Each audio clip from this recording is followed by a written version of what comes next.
Who needs just Zulath? Just what the who need who needs Zulath in here, man?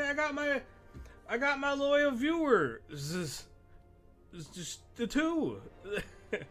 The two. It's the two boys. Zulath. Just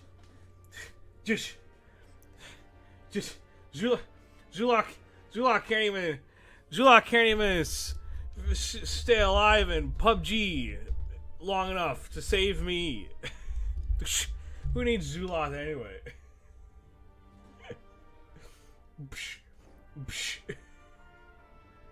Gotta make sure my camera, my beautiful face is viewable.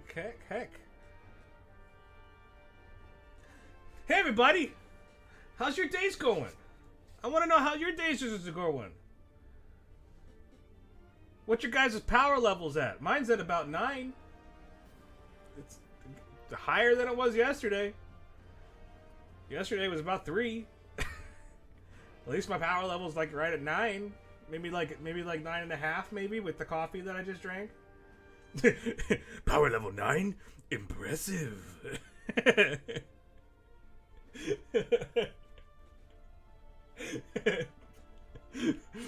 Paul, I can only do so much in PUBG. Well, you're already carrying our duo team anyway, so why can't you just do a little extra and save me whenever I get shot first, which is 100% of the time.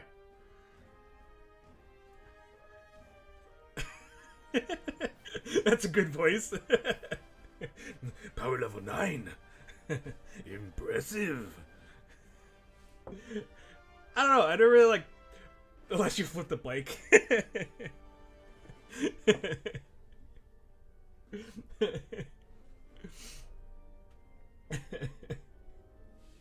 We gotta have a you know what? We gotta squad up, man. We gotta squad up. You, me, Trogdor, and Cinnamon. We gotta squad up in PUBG and stream it. All 4 of us simultaneously at the same time.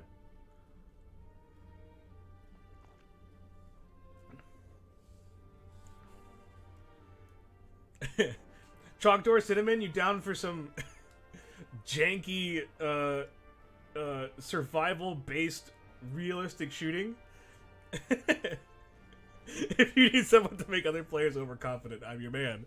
Well, joke's on those other players. Half of them are bots now, according to the most recent update. So, at least we wouldn't have our dignity destroyed by other people. Just computers. I don't know if it's half. I don't know, like, so. It's just, AI. What's the point of having bots in a battle royale game? So there isn't a point. So PUBG. So Zulath and I hopped on PUBG kind of like earlier than especially like just. I think it was still in early access when we hopped on PUBG, and Zulath's always been, he's always been a fan of those types of games when it comes to like, kind of like realistic shooting, first person. Well, not necessarily first person, but like, you've always been a fan of like cool concept type games, and PUBG was one of the first ones to do that battle royale stuff. One of the first. I don't know if it was the actual first, but one of the first ones, and it was one of the first ones that made it big. In the absence of Fortnite. No, it's not. I don't think it's early access anymore. I think it's been released in the full. I think. Well, because it's on consoles now, so it has to have been. Yeah, so it's on Xbox and PS4 now. So, yes, it was so it came. You may know this better than I do, Zilla, but I'm pretty sure that it came from Arma. But H1N1 was also an Arma mod, if I remember correctly. And then the developer behind PUBG... As far as I'm aware, the developer behind the Arma mod was just one dude.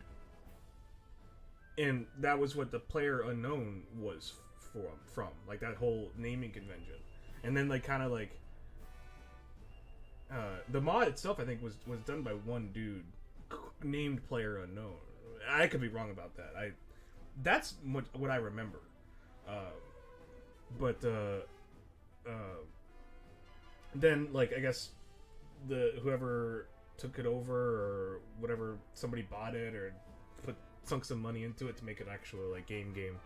It's still the jankiest piece of crap. like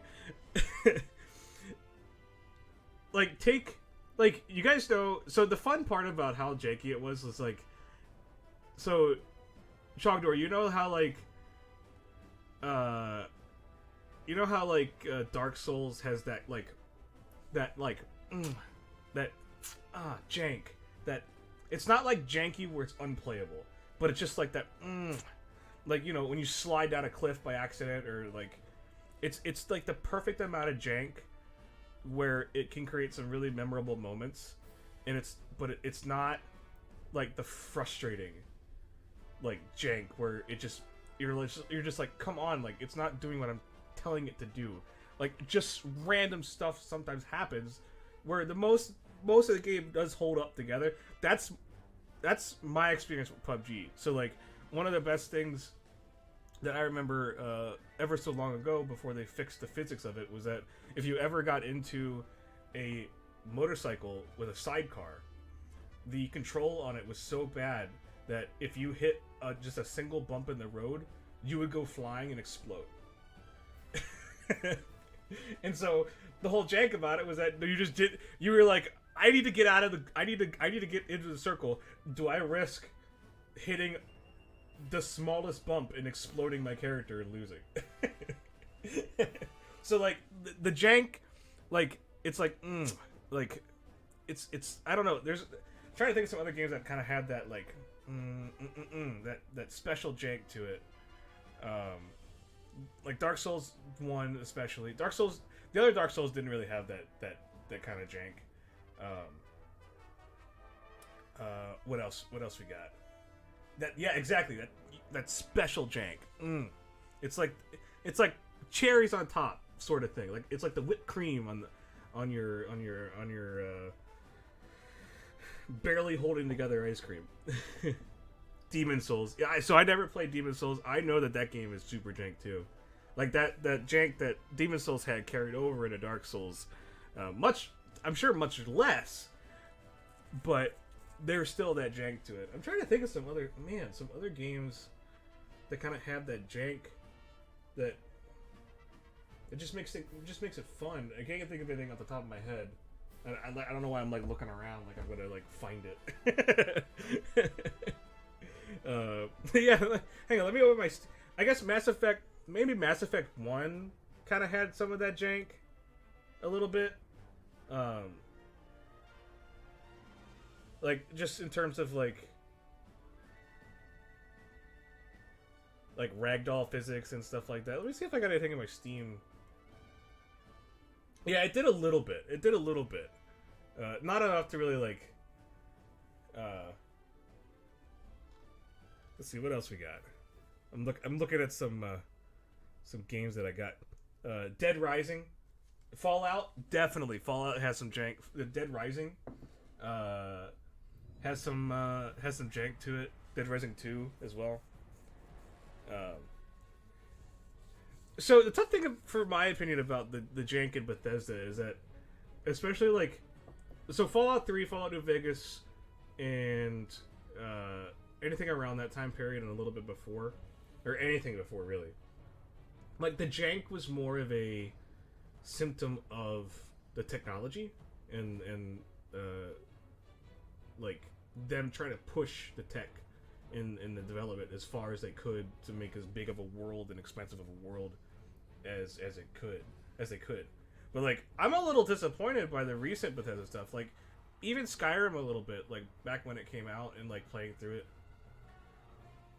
Exactly, Bethesda's jank has gone from charming to downright terrible, because it's like, you guys have the ability now to where this isn't like, you don't have to make this jank. The jank you're kind of like neglecting certain parts of it, which is causing jank. But the jank isn't like that kind of jank. It's like, I would like to not open this door and crash my game kind of jank, and that's not good. That is a completely different jank. That is unacceptable jank. There is acceptable jank and unacceptable jank, and recent Bethesda games have 100% unacceptable jank.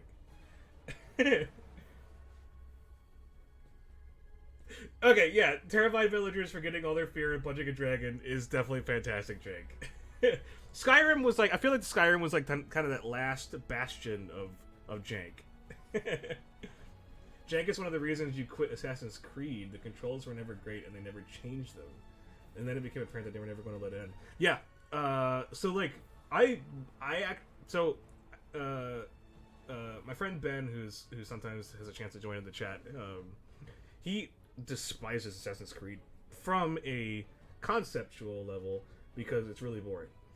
I rather enjoyed Assassin's Creed. Assassin's Creed 1, Assassin's Creed 2, and Brotherhood.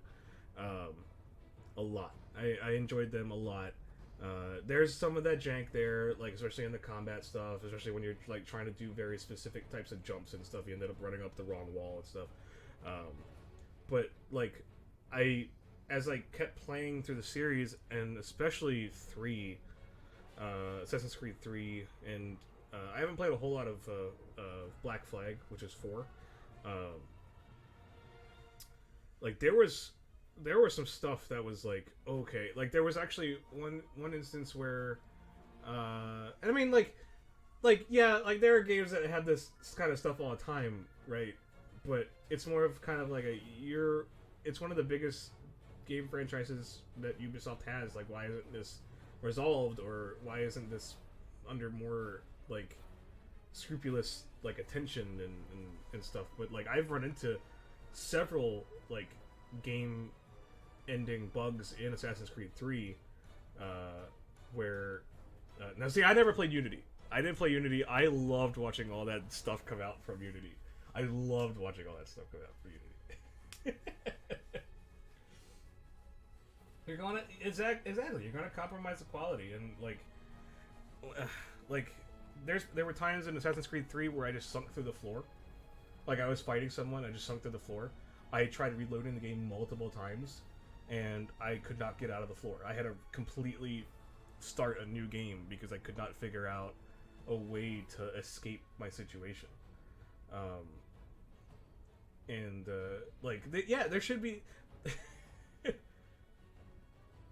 He had a love-hate relationship with Unity. So that's the fun thing, is that like Assassin's Creed games tend to have like decent like cool little like storylines to them. Like a lot of them tend to be really disjointed. Like Assassin's Creed 3 was horribly disjointed in my opinion in terms of storyline.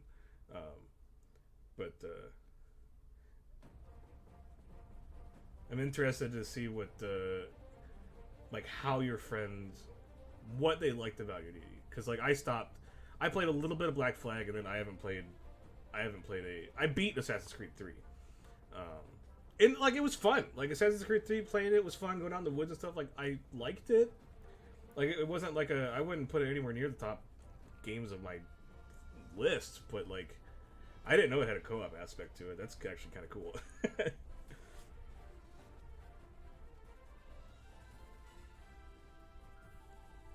Yeah. At the very least, like EA, I don't know, man. Like sports games are just, like with Madden and stuff. It's kind of like there better not be any bugs in that game. Like Jesus, it's like you're just like in the same game and adding new people to it. Like what else is there?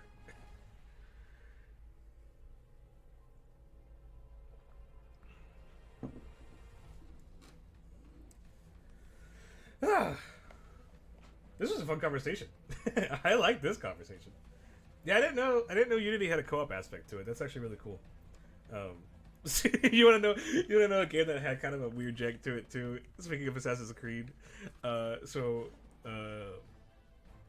when I first got my DS, my very first, like the original, not the original DS, the DS Lite.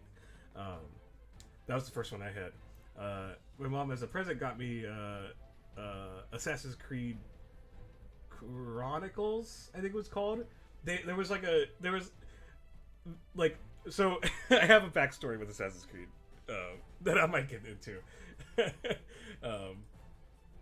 But yeah, DS Creed. So the story behind this DS game my mom got me because she felt so bad. So I'll tell you. So I got that DS game, but let me tell you the story about how I got to it. How I ended up with it. So when I first started college, I needed to get a laptop to work, obviously, to do schoolwork, and I wanted to have. I didn't need like the most powerful thing, but I at least wanted to have a laptop to where I can kind of run some games on it, right? Just a few, like not. It doesn't need to be like Crisis 3. It didn't need to be anything like that, but I just wanted to run something. And one of the games that I really wanted to play at the time was Assassin's Creed 1, and so all the research I did in we were going to get like the most expensive laptop or anything like that. But the one that I landed on was a Gateway, which, by the way, the game I freaking love.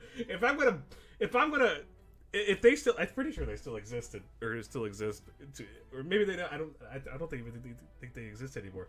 Gateways, I love Gateway computers, man. Like, don't at me. Gateway computers were the best. They were the most. Gateway, the cow computers, but they were so good. They were so reliable. Like, my family owned at least 3 Gateway computers, and like we never had a problem with them. Like, yeah, they weren't like the best, and they were like I don't know. Your family definitely had one of those at one point. They were great. I loved them. I had a Gateway laptop for school. One of your old laptops is a Gateway. It's literally falling apart, but it runs. Yeah. So I'm getting a little off topic. It's still on topic. No, Trogdor, it's still on topic. That Gateway computer that I had since from the freshman year of college lasted me until 2 years after school, or at least longer than that. Yeah, it had to have been longer than that. Because I still had it after the fire, or before the fire, which I'm not going to get into. But I still had that laptop, and it worked just fine. Like, the edges were falling off. Like, I could literally just like take the screen and like I could take the bottom and the top and just go, and then I could just pull the screen off because like all the screws and stuff were so loose. But like I could still run it. Like, it worked just fine. Like, it was, yeah, a little slow compared to the newer ones that had come out, but like it worked just fine. Like, the battery in that thing like crapped out like 3 times. We had to get like 3 replacement batteries, but that was just because of how sturdy and powerful it was. It needed the support. It was probably more to do with the batteries itself than the actual laptop. So, I will die on this hill saying that Gateway products were pretty damn good. But yeah, that thing was hardy as heck. It was also, batteries were also getting busted because I could probably drop that thing like a number of times, by accident. Stuff happens at college, right? The desks are really small. You can't put a whole bunch of stuff on there. But anyway, so I wanted to run at least like one game on it for downtime, right? Rage quits. I mean, although the rage quits happened when I had an actual like big desk, and that was when I was supposed to be working at the science library as a librarian, but I was just playing League of Legends. I mean, no one came into the science library when I was working. Everybody wanted the late night shifts when no one would come in, and then they could just sit and play games and do homework. / just play games and not do homework. And so one of the games that I wanted to play was Assassin's Creed. And so I looked up the specs. I went on, it was up back in the day even, but like the can you run it GooberMaximize.com to see if you can run a particular game. And so that particular laptop had the minimum requirements for running Assassin's Creed 1 for PC. And so I was like, okay, cool. And I even went to the guy up on the Geek Squad. So here's another aspect of the story, which I find to be the stupidest thing ever.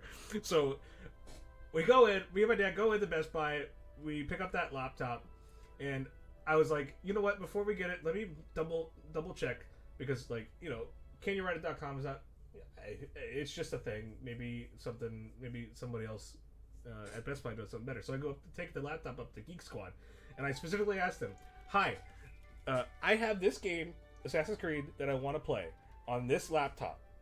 Can you guys check to see, or do you know if this will run on this laptop? And the guy was like, okay, let me double check, I'll be back. He like goes and looks up stuff, and he goes into the back, and this is a guy on Geek Squad, right? Who I hope do something about computers.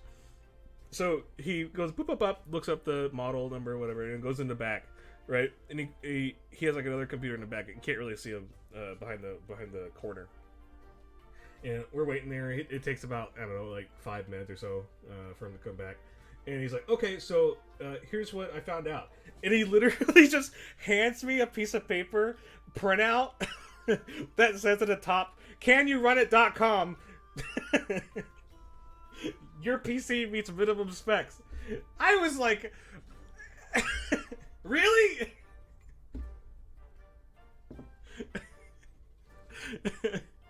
I'm like, oh, okay, thanks for...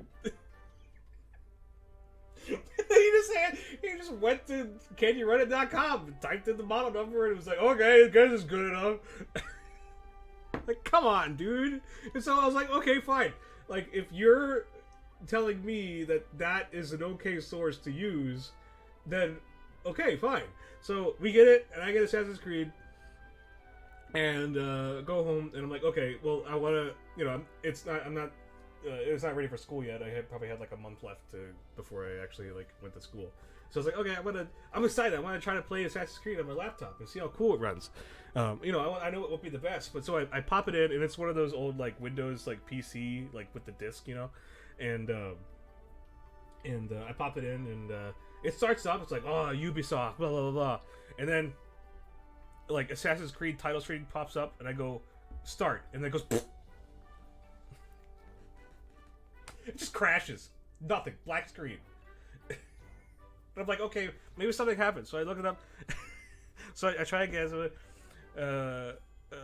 same thing. Black screen. So I learned that I can't run Assassin's Creed 1 on that version of my laptop because it can't play the dang cutscene. The intro cutscene. It just craps out. I don't exactly remember what I'm sure that it had something to do with my graphics card not being able to play that particular cutscene. But, yeah, that was my story about how I got a crappy service from Geek Squad. You know, it couldn't play the cutscene.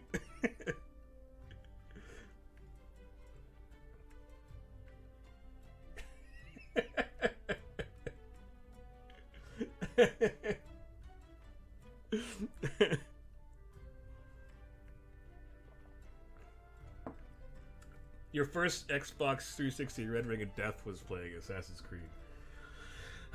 My actual Xbox never did that, actually. I'm very glad that it never did that. One of the cool things some PC sites do now is what do you want to run and at what benchmark? Okay, here's what you need. Yeah, I think that actually ends up working better, you know. The minimum requirements. I remember those days. Can I run it? Please, can I run it? So yeah. So even though that laptop was a super hardy laptop that lasted me all through college and beyond, it couldn't run Assassin's Creed 1, but it could run League of Legends and Diablo 2. So all good.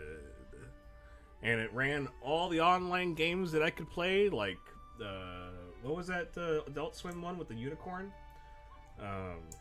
And Quap, you know, passing the days in college, man. Oh, you're just Red Ring of Death 4 times? Jeez. Yeah, I had the Elite, so I guess the Elite was the one that didn't Red Ring of Death so much. But I didn't get my Xbox until way later in its life. Maybe, I think it was still like, I think it was like 2 years or 1 year before the Xbox One even came out. Like you got real good at fixing them. I have to. If you're good at repairing old consoles, I might hook you. I might have to hit you up for some. I'll have to see what you. I have to see what you know about the Master Systems. Although I tossed the one that I was working on, so.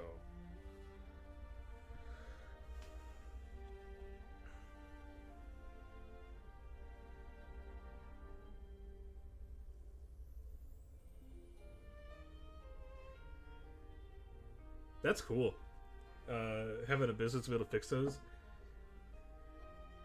I mean, I'm sure that like there's still a lot of people who need that type of stuff fixed. Like a lot, especially a lot of old consoles nowadays, because like they're kind of hitting that level. I mean, they were before, but like it's getting to a point now where things like NESs and SNESs and Genesises and stuff like that are like, okay, like. The actual like atoms inside this thing are breaking down. I guess I should say molecules. The atoms don't really break down. At least I hope not, unless they're just spontaneous atomic explosions from NESs across the world. What's the Tau trick, Zula? Oh yes, and I was a librarian, Cinnamon. I worked as a work study as a librarian in the science library at my school at Ohio Wesleyan. Oh yeah. Heated up the solder. Yeah. Well, and that's why I wanted to a sexy librarian.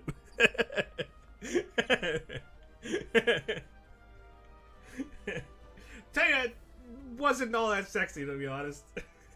I didn't really do a whole lot. I just scanned out books, scanned them in.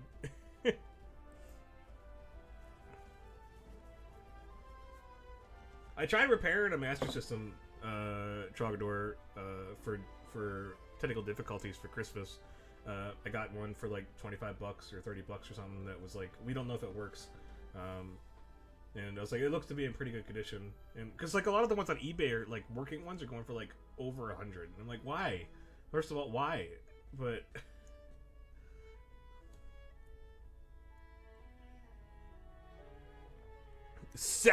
wait.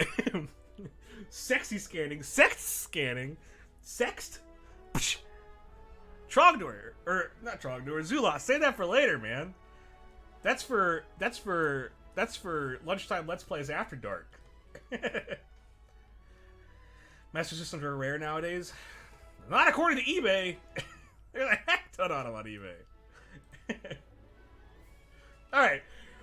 Anyway, it's a half hour into the stream. Let me introduce myself. My name is Paul. I'm an artist from Houston, Texas. I'm an artist, but I'm also a gamer.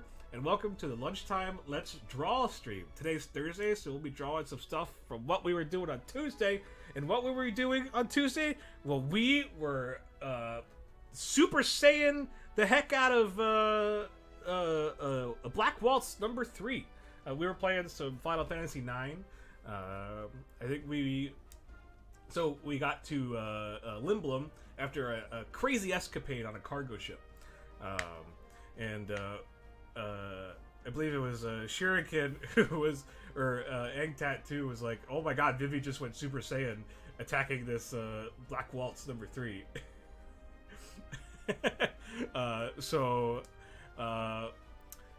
I thought that was a great idea, and we're going to be drawing some Super Saiyan Vivi right now. So, a big preface from me. I don't know a whole lot about Dragon Ball Z. I actually didn't watch it growing up. I know silly like things like Super Saiyan God, Super Saiyan. Like I know that. I don't actually know what it means. I know that there's like Son Goku. I don't know what that means, but it sounds cool. You didn't watch it either, Cinnamon. So I remember as a kid, like I was actually kind of like turned off by, so like Dragon Ball came on before Pokemon, so I'd always end up catching the tail end of Dragon Ball. But when I was a kid, I was like, why does this little baby boy have like the biggest muscles ever? And I'm like, ew, it looks weird. Why does it look like that? Like that was my entire experience as a 9-10-year-old watching Dragon Ball Z, which was, why does this baby child have gigantic muscles? And obviously I was looking at Gohan. But I wanted to watch it a couple months ago. I wanted to kind of get into the series and stuff, and kind of like really like sit down and enjoy it. But it's really hard to find like a full like series and stuff that isn't on some janky anime website. I mean, I know it's probably on Crunchyroll, but there's a webcomic specifically about that. About baby muscles. Like it just looked weird, so I was like, ew, I don't want to watch this. But I know there's a lot of like cool dub stuff with Dragon Ball Z, and I would love to watch it. Let me put on some actual Final Fantasy music instead of Monster Hunter music. But anyway, so we're gonna be drawing some Super Saiyan Vivi today. Let me go ahead and work. Get out of here, work.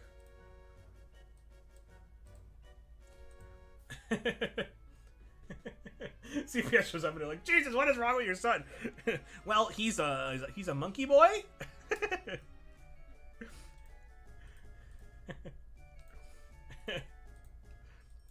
And like I know like I know random quotes too from Dragon Ball Z, like and this, so like it's like Goku is like, this is regular Saiyan, this is Super Saiyan, this is Super Mega Saiyan, this is Super Saiyan God Super Saiyan, and this is to go even further beyond. So like this is how much I don't know about Dragon Ball Z. Trogdor, when you type Super Saiyan J, I don't know what the J is in SSJ. I don't know what that means. That's how little I know about Dragon Ball Z. And of course we have our little boy Vegeta up here. Vegeta's definitely one of my favorite characters, man. If I was gonna pick one. That's how the Japanese do it. That's all you know. SSJ. I mean, it's probably like Super Saiyan Ra. Alright, Garnet, you gotta stop singing. You're not cool enough. Here we go. Vala ama flamenco. So anyway, I thought this was a great idea, and I was just gonna draw maybe do some lines today, and maybe we can color it in on the next stream. What would you say your power level is at, Vivi? I would probably be like 8 billion for Vivi, that's for sure.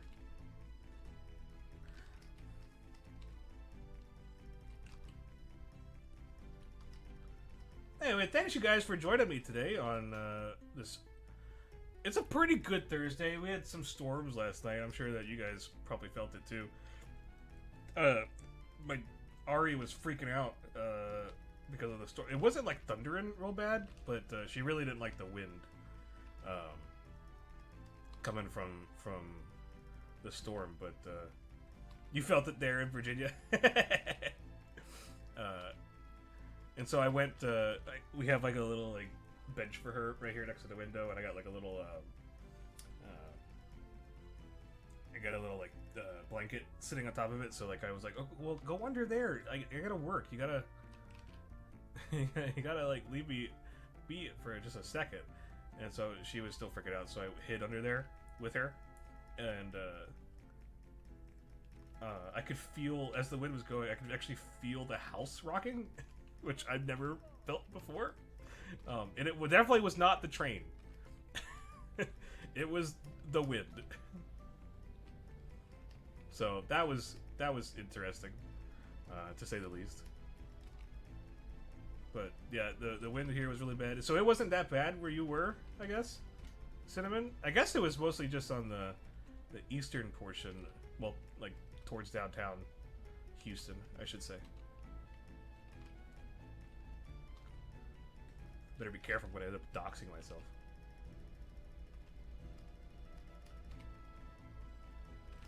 One thing I will say, like,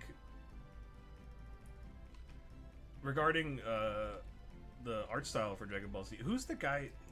Like, I can never actually remember it off the top of my head. Now, obviously, they have a bunch of artists, but like the original guy, Akira Toriyama. Yeah, Toriyama. Like, he has such a unique art style, and it's really, really cool. Like, it's just a cool, defining thing. And, like, I don't know if necessarily... Like, I'm wondering if it was just a matter of circumstance that, like, kind of Dragon Ball Z took off as it did. And so, like, that art style became, like, the prevailing look, you know? For a Toriyama style. Yeah, I know he designed the characters in Chrono Trigger, too. He's also done ones for,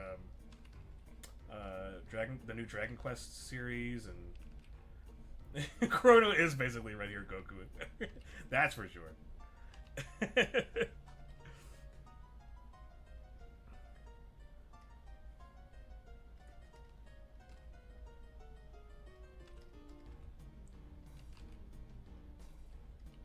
Whoops. Why is that eraser so large?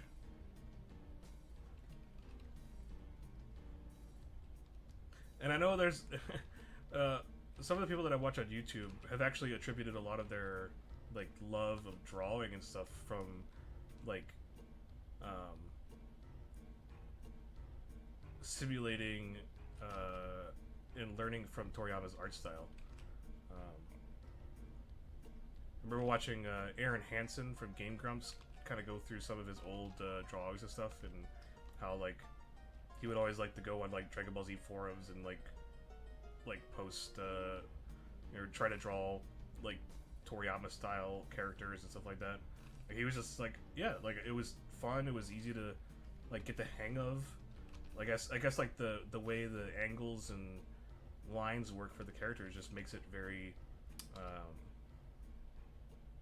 approachable, I suppose, and attainable in terms of like achieving perspective and achieving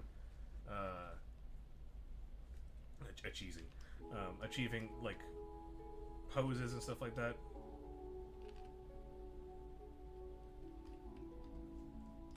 What is this music?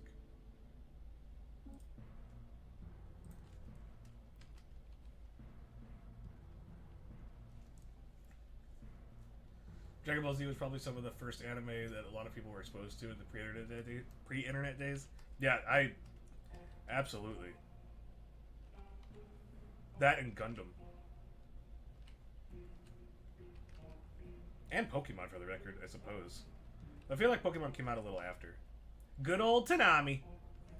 You and your cable. You and your cable. Yeah, you 1%ers.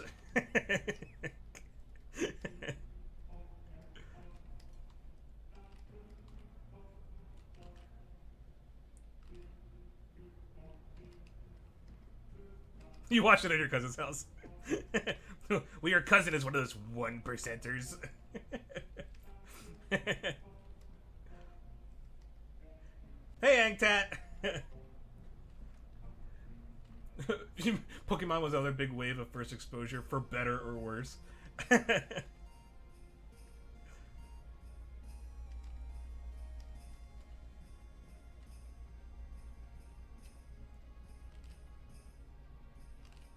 He's got such like beautiful accessories in his transform.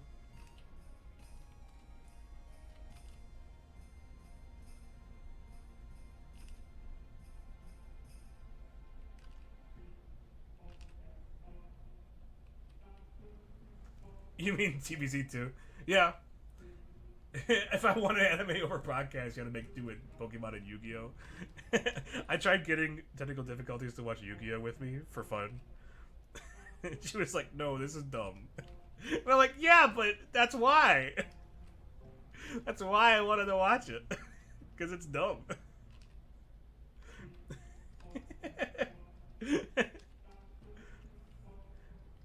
She's like, "Why does he get bigger?" And I'm like, "Don't you understand that there is an Egyptian spirit, pharaoh spirit, trapped inside his necklace that really likes playing Japanese children's card games with monsters in it in this electronic field, where it actually like makes it look like they're battling Pokemon instead? That why don't you want to watch this?"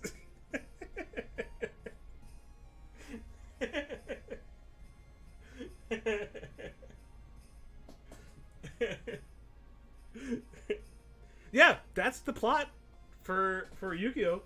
So, well, okay, well, the anime Yu-Gi-Oh. I actually know a little bit about the history of some of the other stuff for Yu-Gi-Oh. So the plot of Yu-Gi-Oh is that he really likes this children's card game called Yu-Gi-Oh. It's not called Yu-Gi-Oh. It's called like Battle Monsters or something. Like, it's not called Yu-Gi-Oh in the show.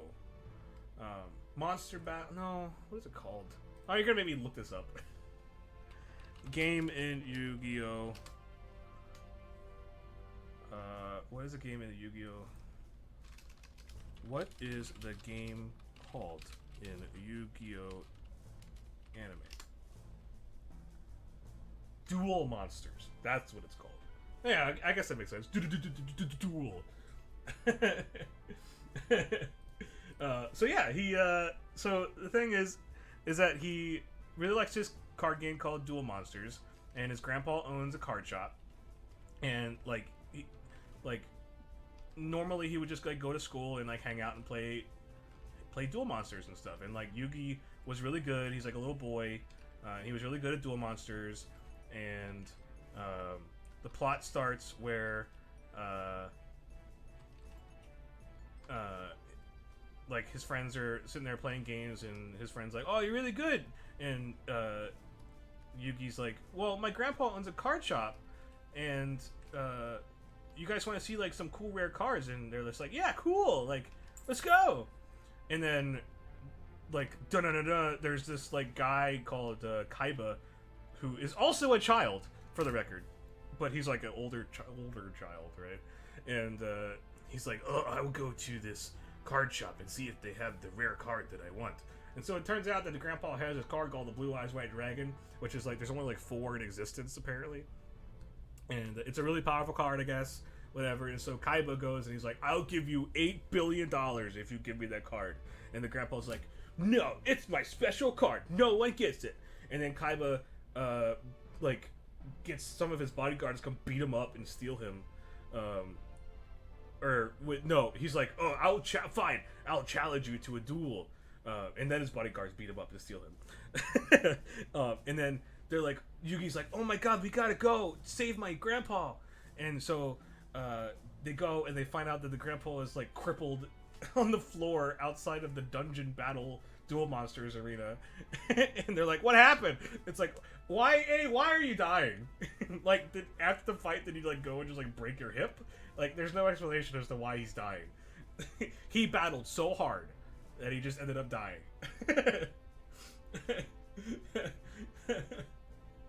And then Yugi's like, "Fine, I'll duel you, Kaiba, to show you that the heart of the cards is real. Also, my friends or something are here. I don't know why." And so he goes and battles him, and then like he's about to lose, and then like his giant necklace that's a pyramid with an eye on it like starts glowing, and he's like, and then like he starts like glowing and stuff, and then he turns into Yu-Gi-Oh, which is the spirit of a pharaoh from Egypt who actually used the spirits of past monsters to fight, like actually, or something like that. And so like I don't, whatever. Like, it's just, it's really hard to explain. And so, Yu-Gi-Oh is like his older version, but like he inhabits his body. Like, you know, he kind of looks like him, I guess, too. Like back in the day when he was a pharaoh. Uh, yes, he does summon Exodia.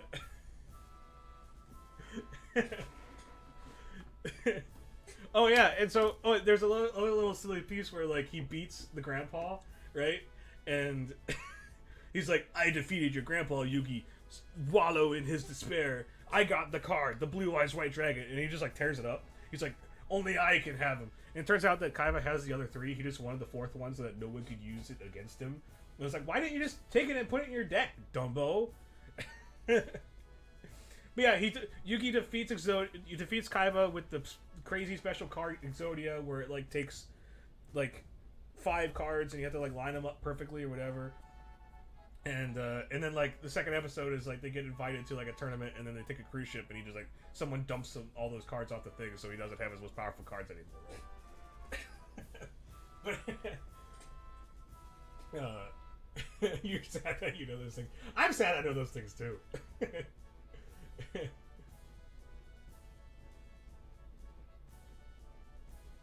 Isn't there some giant evil entity that's trying to take over the world, but for some reason doing so via the same children's card game?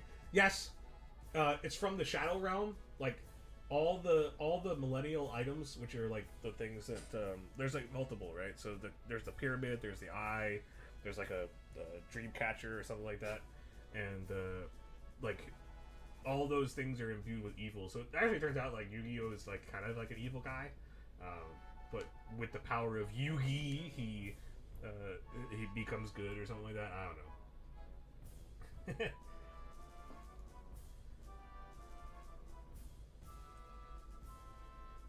You activated my trap card.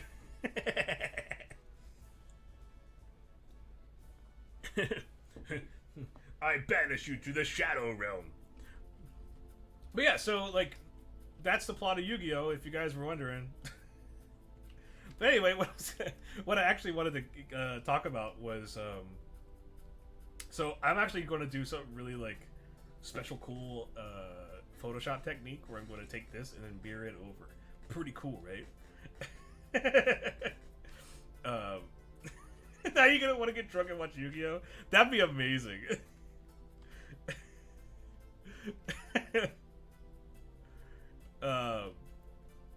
But something that I wanted to talk about was actually like, so back before Yu-Gi-Oh was an anime, obviously, as with most things, it was a manga or manga. I like saying just manga because it's easier, it rolls out of tongue better for me. But the manga for Yu-Gi-Oh was actually a lot darker than the show, because like the character Yu-Gi-Oh was actually like kind of a bad guy.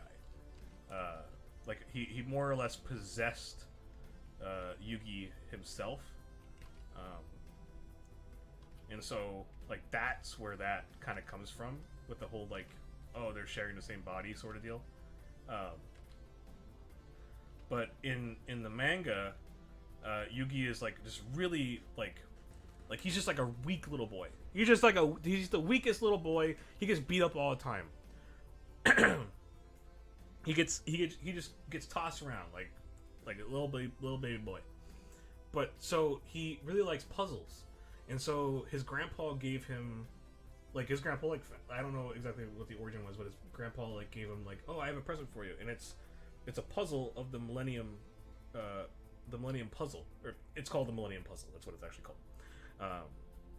And so like he gets a box, he opens it, and it's like all the pieces and stuff. And so he really likes puzzles and games and stuff. And so he starts putting the thing together, and he like completes the Millennium Puzzle, and like nothing like really happens. I don't think. Like I think he like feels like wave of power, but like he's like, oh, that's weird.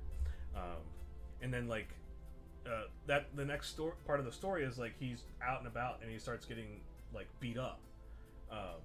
And like I think like he's getting mugged or something like that, or he's about to get mugged, and like the guy who's doing the mugging is like has like a knife and stuff, and like it's actually like dark, it's violent, and like he's about to like stab him or something, and then like the Millennium Puzzle like glows and stuff, and then like out pops Yu-Gi-Oh! Like he's bigger, he's like, I don't think he's like, it's not like the same like look, like he just, I think Yugi just like kind of becomes a little bit bigger and like looks way more like sinister, and so like the guy's like, oh my Jesus, oh my Jesus, cheese and crackers, what's happening? And the guy was like,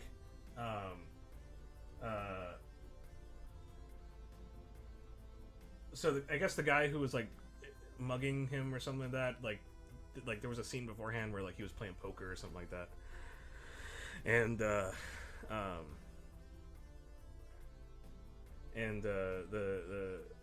guy's like, oh Jesus, what's going on? And so Yu-Gi-Oh's like, oh, I see you like games. Do you want to play a game? And so like he starts like messing with him. Like he starts like playing like dice games and like poker games and stuff in it. And like he's like, if you lose, I will take your soul. You'll be dead, and you'll be banished to the Shadow Realm forever. And like it's actually like, it's like, I would love to read it. It's a really like short manga series before it turned into an anime.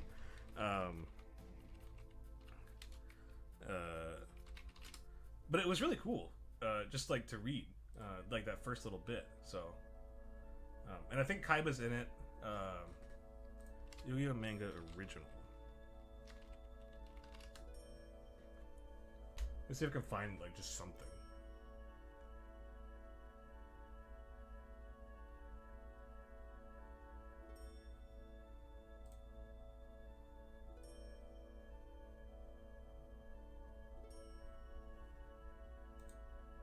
It's a kid show now because marketing, exactly. That's not a good. But like the whole premise behind like the manga is that the old pharaoh really liked games, but like gambling type games and just games like that in general, like those, like not like battling games, but just like street games or something like that, you know. And so like, as punishment for beating up or causing Yugi harm, the Pharaoh comes out and is like, I'm gonna freaking mess with you and like basically almost kill you, or actually just kill you. Let me see if I can pop up the Google. Yeah, I don't know if you guys can see that super well. I'll zoom in, but like, he's like, here are the rules: the players take turns placing money on top of their head and then stabbing the money with the knife. All the money in the knife goes to that player, and then their opponent takes their turn with the remainder. Like that, it's like sinister type stuff. It's neat. Like, and it's strange to me that card game came from that, you know? What if the first game the Pharaoh gets hooked up with Mahjong? Yeah, this game's hardcore, man.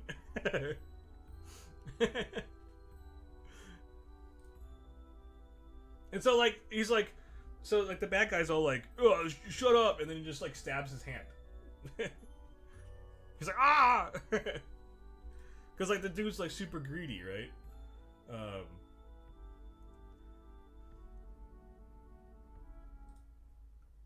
Yeah, there's him as like a pharaoh, right there. Oh, sorry, Vegeta's blocking. There's Yu-Gi-Oh! As a pharaoh.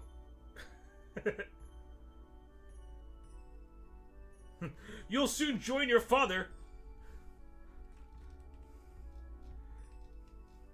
as a mummy.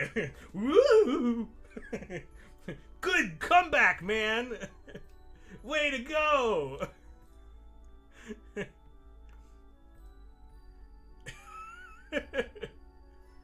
then, okay, there's like a guy with a chainsaw. Like, okay, like what the heck?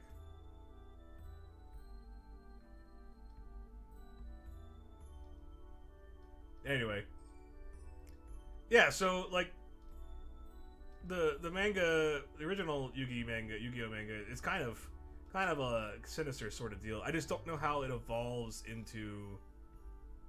I don't know how it evolves into the card game. I remember one of the games. I don't know like which issue it was. This looks like it's from the card game.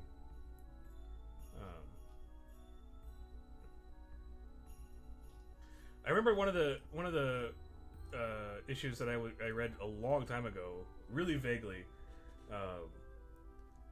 It looks like it's going for the original Turtles cartoon look. Yeah, like it's like really dark and like kind of dirty and stuff like that. It's neat. But one of the games that Yugi plays is with a bad guy is that like he like basically is like he's hanging him over like a portal to the Shadow Realm, and like he's like being hanged by a rope or something like that. And then like Yugi is just tossing dice, and he's like, if it's you know, if it's 6 or higher, you go down. If it's 6 or lower, you go up. So what is it going to be? You get to choose.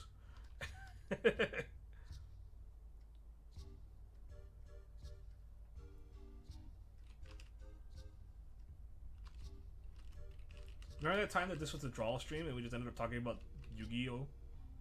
And Gateway computers?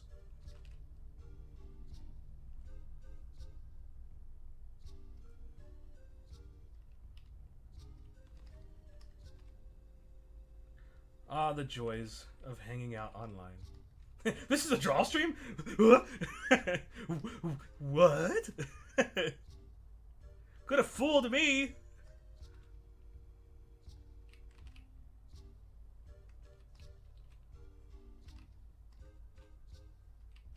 Gotta leave some room for Vivi's big old junk right there. You know he's got some thunder in his pants.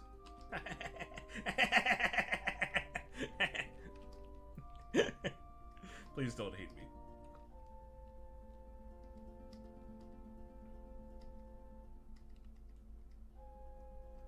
Oh. This will be rough.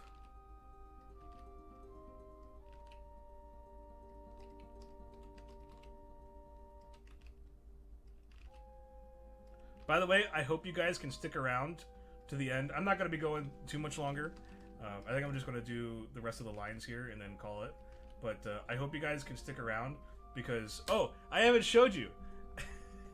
I haven't... Where does he... In his pants. Hey, I mean, I guess I can't really like, show you, but like check this out. You ready? You ready for some cool stuff? You ready? You ready for some cool stuff? I hope it's not too loud. I tested it. You ready? 1, 2, 3. Protocols, terrorize! Optimus, maximize!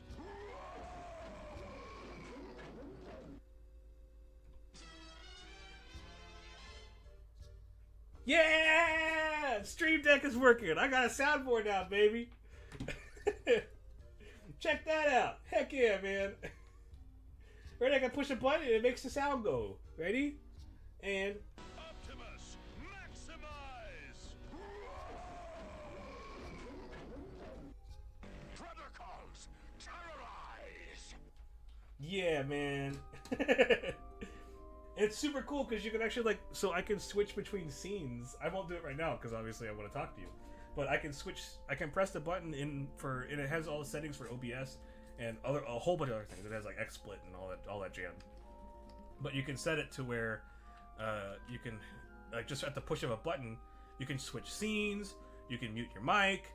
So like I can mute my mic right here. Ready?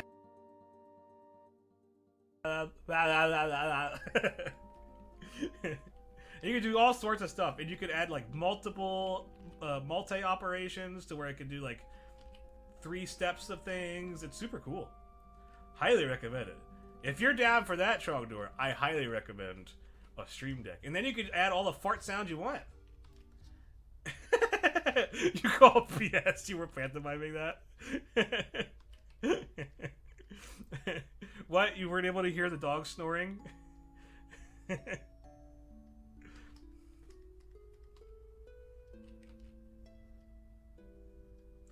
Ah! Get this sad music out of here! There we go. Gotta get some Steiner theme up in here. There's some fart sounds for you. But anyway, I hope you guys could stick around towards the end because I have something special for you guys. As a reward for watching and being loyal and being wonderful friends, I have something very, very special for you guys. So, Ola and Glun beat you to a soundboard full of fart sounds. Look, I'll just take from the geniuses, okay? I don't mind standing on the fart shoulders of giants, on the farty shoulders, on the stinky shoulders of giants. I don't mind.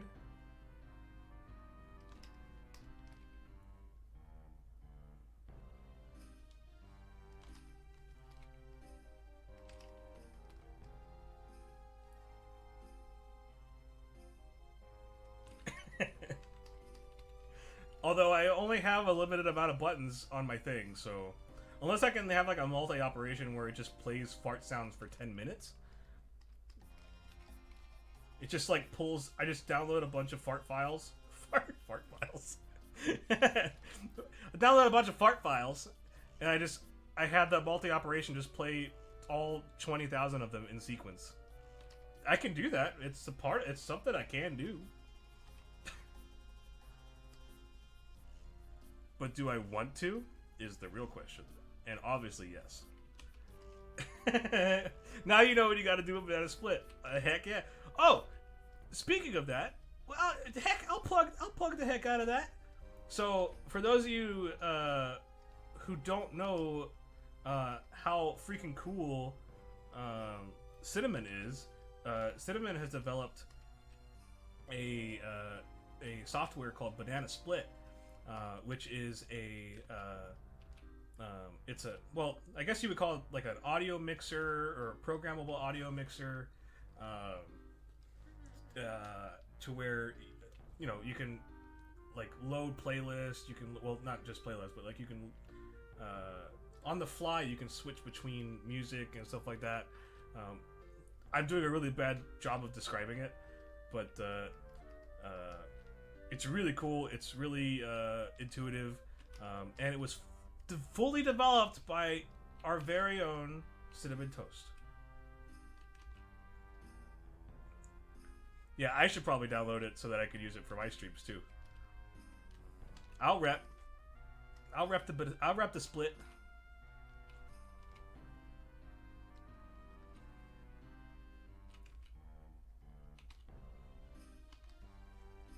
The shameless pitch. It is 100% shameless. It is not shameful at all. I know you think you're being sarcastic, but I'm not.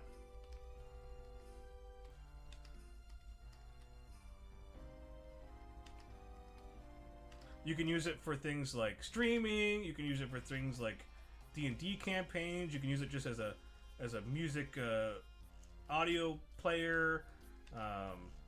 Like, it's really neat. And it's really intuitive. Check out Banana. Is it Banana Split? You got it at bananasplit.com? Probably not. Hang on. I'll plug it. Banana Split audio.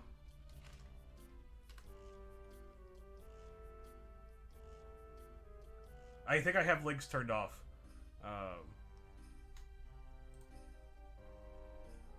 Yeah, boy. Banana Split. I'll post it in here, and then I'll do a little. Yeah, bananasplitaudio.com. Exactly. Just take the space out. Bananasplitaudio.com, baby. It is an application that lets you easily set up, customize, and control music and sound effects for use during tabletop RPG sessions, podcasts, live theater, or internet radio broadcasts, just to name a few. I added that last part because I know that it could be used for a lot of different things. In a nutshell, Banana Split operates like a traditional digital soundboard with some powerful additional features thrown in. So you can import, and then you can trigger multiple compositions at the same time so that their sounds overlap. So you could be like playing music, and then you could add a sound effect.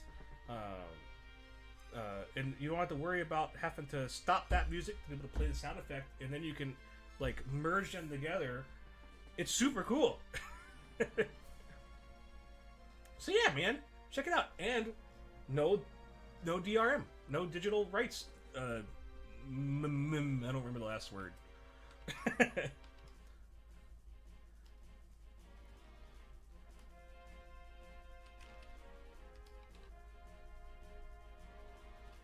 And it was made by, and it's only $10. Oh yeah, forgot to mention that. It's only $10, man. What are you waiting for? I mean, yeah, I forgot. But what are you waiting for? I mean, it's also just like how I forgot to download the mod for Final Fantasy IX.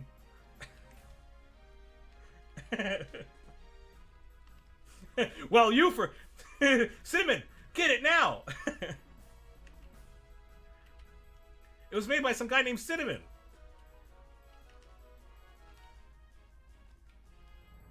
Shameless plugs completed. Well, little does Cinnamon know he now owes me 3% of all sales. There was a non-verbal agreement that you have to adhere to now. Sorry. It's your own fault for being creative and productive and making things. And then advertising on my stream. How dare you?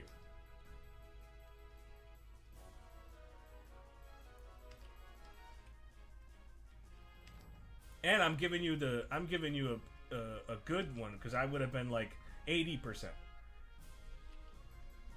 You'll get your cut when the next sale comes in.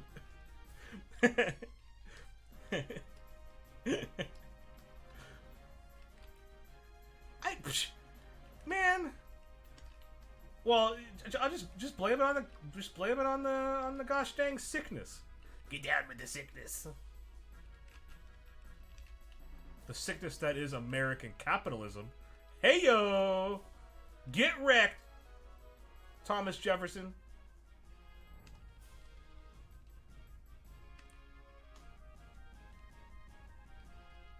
That's what happens when you have a $0 marketing budget. I know that feel.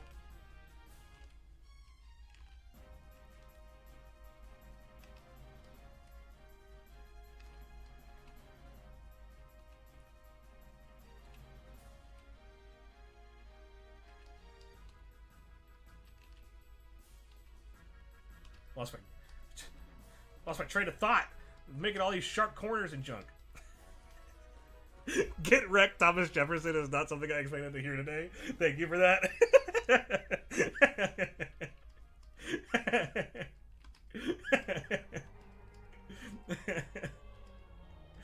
Thomas Jefferson can get wrecked, man.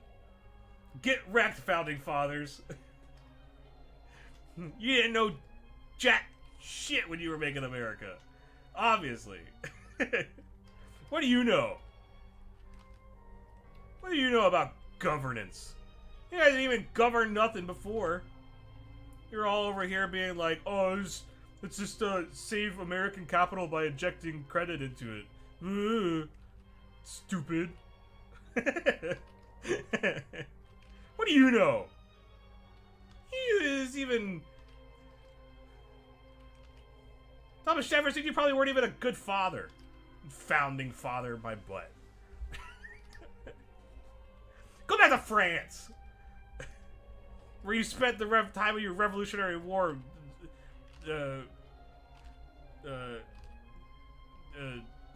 getting the French to help us during the war.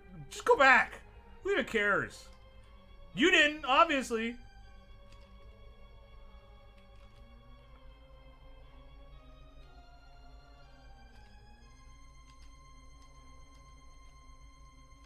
Thank you for coming to my rip on Thomas Jefferson stream. I'm here on Thursdays at 2:30 a.m. Only when it's raining and when it's 58 between 58 and 60 degrees Kelvin. Those are the times in which I rip on Thomas Jefferson. Elsewhere, while spending a lot of time at Vivi's crotch. Look. We all know this. We all know this.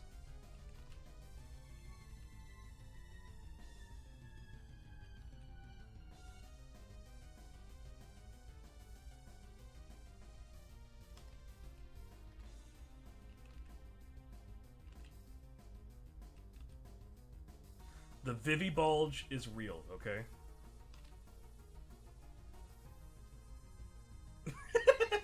You brought this on yourself and everyone else. That's what you get, boy!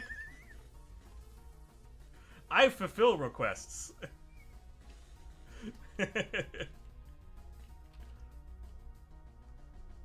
He's got a little bit of like anime like little butt thing in the back, you know?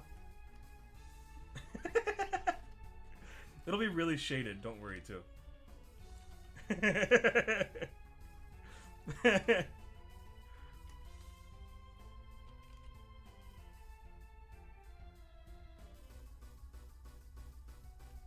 It's just like really tight, man.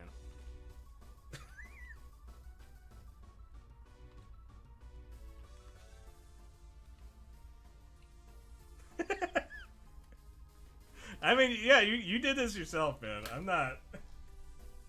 This is your doing. Alright, so you ready for this? Check this out.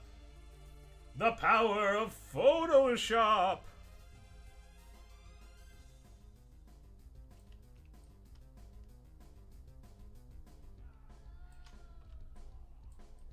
Gotta make sure his crotch is okay. Yeah, it is. Okay, never mind. I'm gonna get rid of that little like butt thing because it kind of makes it look like it's a way more inappropriate thing than I intended it to be.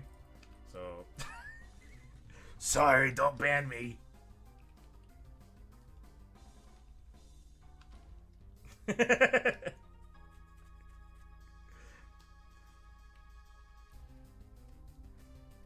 Super Saiyan God Vivi.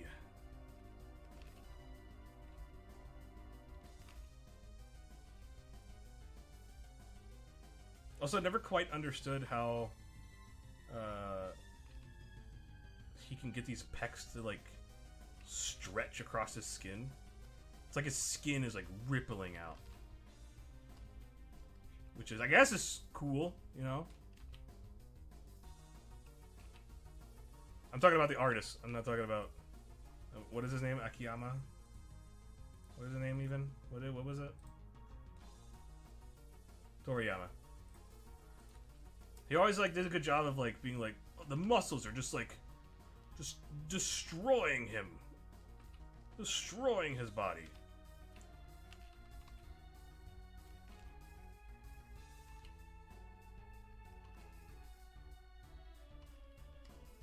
Come on, that wasn't even good. What the heck am I doing? That sucks! Why can't I draw this curve? I drew the crotch so well.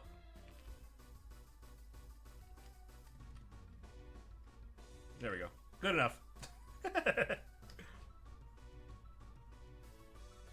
This is perfect music, by the way, for this right now.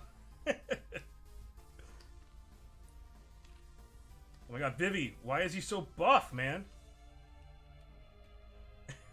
His hat's not the only thing that's erect.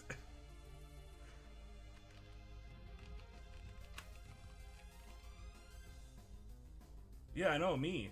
Because it's Vivi. Never mind, I shouldn't talk about that because Vivi's a baby boy. You make us go down bad things.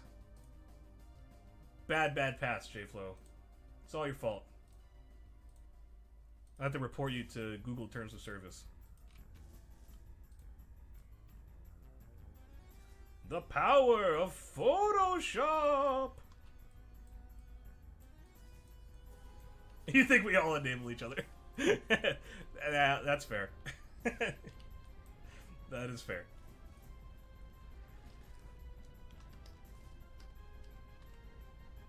Whee!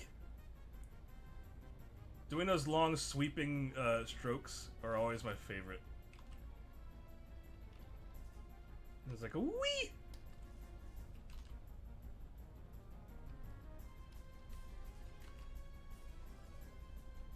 So I was taking a shower today, and I was thinking about what I wanted to kind of talk about for today's stream. And I couldn't really think of anything other than books that I like. I don't know why I was just thinking about books I like. I was just thinking about books I like. And so I want to ask you guys, man. It could be any type of book. What is a book that you would recommend right now? Like, a lot of people, I feel like, should definitely be reading. Spend some time reading. Since they're kind of stuck indoors. It's a better time to... Isn't a better time to pick up a book and read some. So what would be a book that you guys would read? It could be fantasy book. It could be any type of book. What would you recommend? So one of my recommendations for you, and it's actually a fairly quick read. If you haven't read it, I know you've heard of him, the author that I'm going to mention, and he always does such a good job writing books that are like inject like some fantasy type stuff. You didn't miss anything. You missed absolutely nothing, other than a really detailed drawing of Vivi's massive dong, but that was the only thing. That was it. Just that. Just Vivi's massive dong. That's what you missed, Trogdor. For better or worse. But anyway, my recommendation for a book to read, if you're looking for a book to read in the quarantine, or if you're just stuck at home, or if you're not in court, if you're disobeying the ordinance, check out Ocean at the End of the Lane by Neil Gaiman. Really, really good. It's a really short read. It's not a part of a series or anything like that. And it's by Neil Gaiman, so you know you get some good stuff. I heard y'all ready for this, and then the internet died. Y'all ready for this?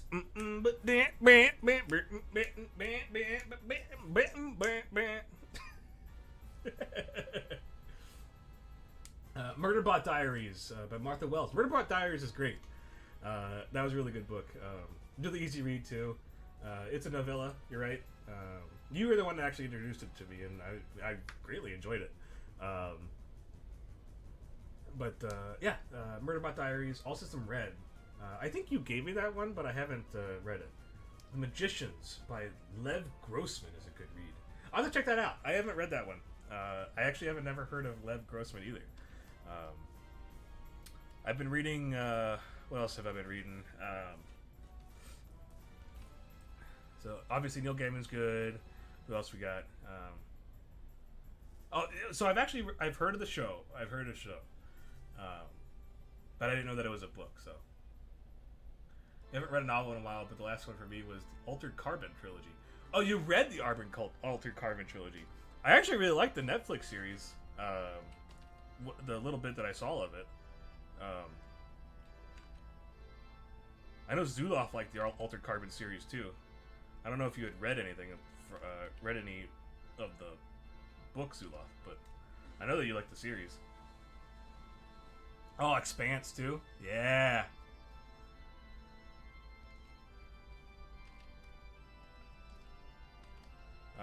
One of my favorite sci-fi writers that I will always recommend to anybody who likes just some good old, like, sometimes campy... I'm not going to be able to get this curve very well. The Power of Photoshop!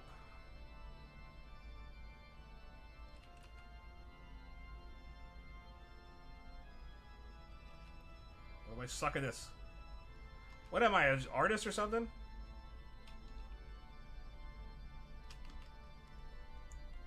Heckin' heck, man. Oh, that sucks! That's not part of my sketch at all.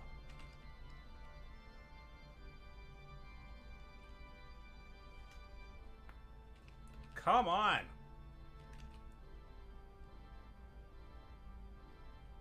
This should be easy.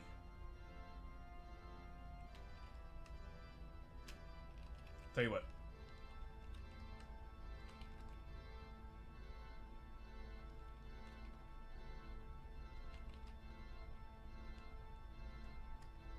There we go. Good enough. Good enough for me.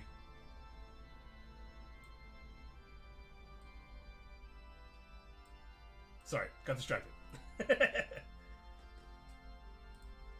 I'll have to check out The Expanse soon. I would like to read them, read that series. So, my favorite sci-fi author, if you ever want just some good old-fashioned sci-fi to read. Larry Niven, who was the author of Ringworld, and all the known space-esque series. That's his universe that he did. Known space.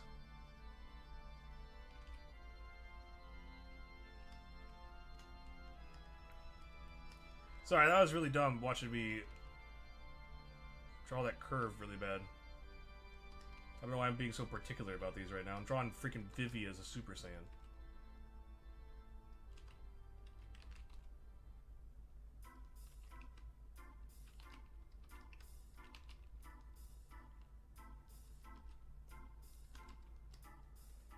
You know, that's the perfect time to be particular.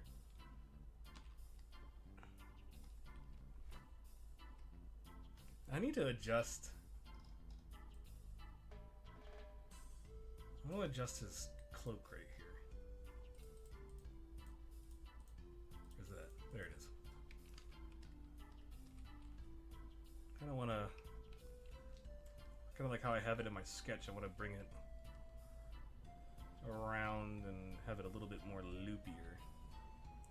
Loopier, if you will.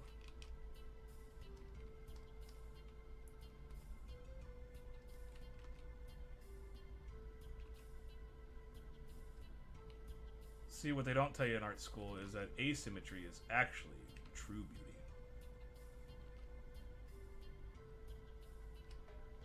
They probably do tell you that in art school. I just don't know because I didn't go to art school.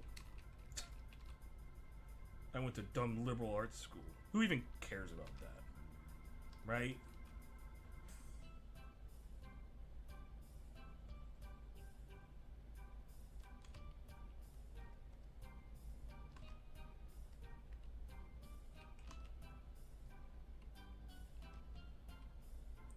Oh, Vivi. Oh, boy, he's so buff. Oh, my gosh, that boy.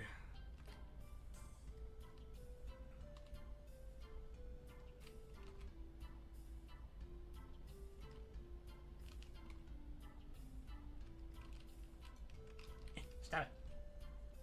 There we go.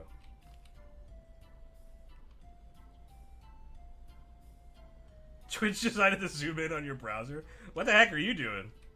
You wanted to try to get closer to that Vivi crotch, didn't you?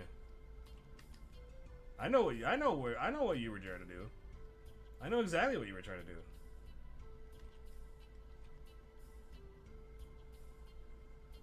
I don't know what's going on with your Twitch. Maybe you should try unplugging and plugging in your computer again. That's what Geek Squad would have done.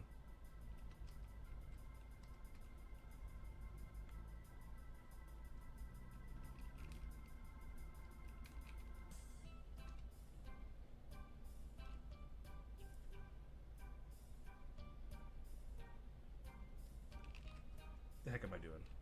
What the heck am I even doing?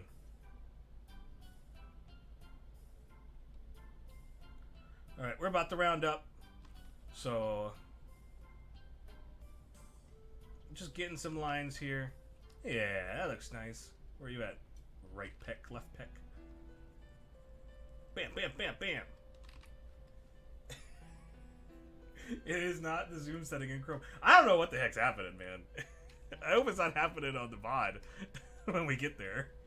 Because that ain't something I can even fix, I don't think.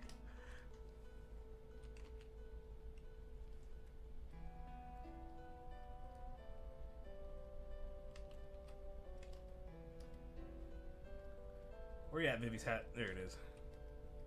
Shabam, shabam. And hub it up.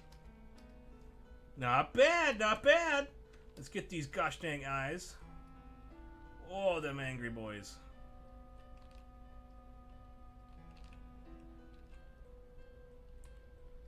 He doesn't like what you did to Zidane and his friends. Gohan. Get out of here. Gohan.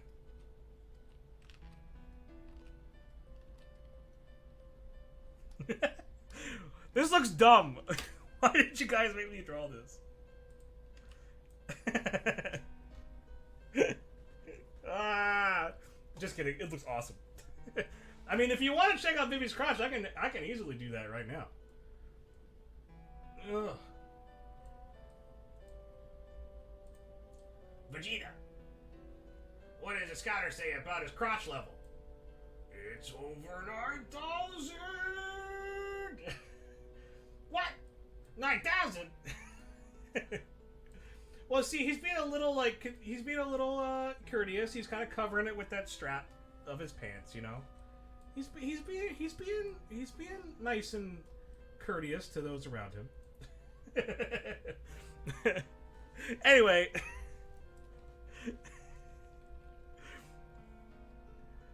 there's a little bit of Vivi Super Saiyan action for you. How about that? I think so. It's 1:30 now. I think that that is a good stopping point for me. We could actually come back to this. I'm planning on coming back to this for the next draw stream. I want to finish this. I want to color it in and make this super awesome for no reason. I really want to make this super cool. But anyway, what other image do I got here? What is this? Ah!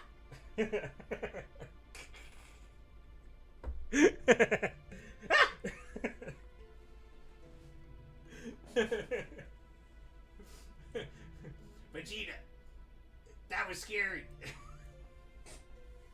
I don't know why Vegeta's saying Vegeta. Me, what does the scouter say about his power level? But anyway, that's a good starting point.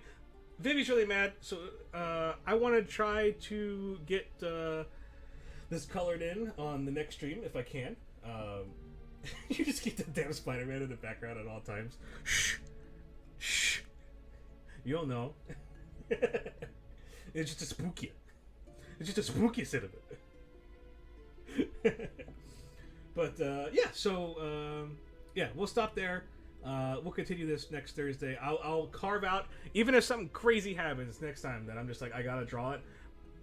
This is Vivi is going Super Saiyan, and he needs his time reserved. So we will do that next Thursday on the Lunchtime Let's Draw. So join me on Tuesday when we continue our Final Fantasy IX playthrough. We had just made it out of Dali, and we are in Limblum, which is the freaking coolest place in the world. So there's a lot of cool stuff. We're going to be in Limblum for a really long time. Well, maybe not the longest time, but we'll be in there for a good amount of time. So get ready for some Limblum adventures, and I will see you guys on Tuesday. If you want to grab some lunch and join me, I'd love to have you. I'd love to hang out with you. Hang around, Cinnamon. Before there is some special that I have just for today, for everybody for today. I have something special. So you know how I got my stream deck? Well, I set up some stuff for you, and I would love to have you partake in the madness that is to come in just a minute. But I love you guys. I will see you guys Tuesday. Thank you so much for hanging out with me. Check out Banana Split audio. There was a link posted. It's bananasplitaudio.com. Check that out. Made by our very own Cinnamon Toast Goggles. So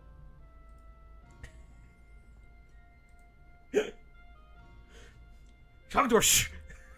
Shush!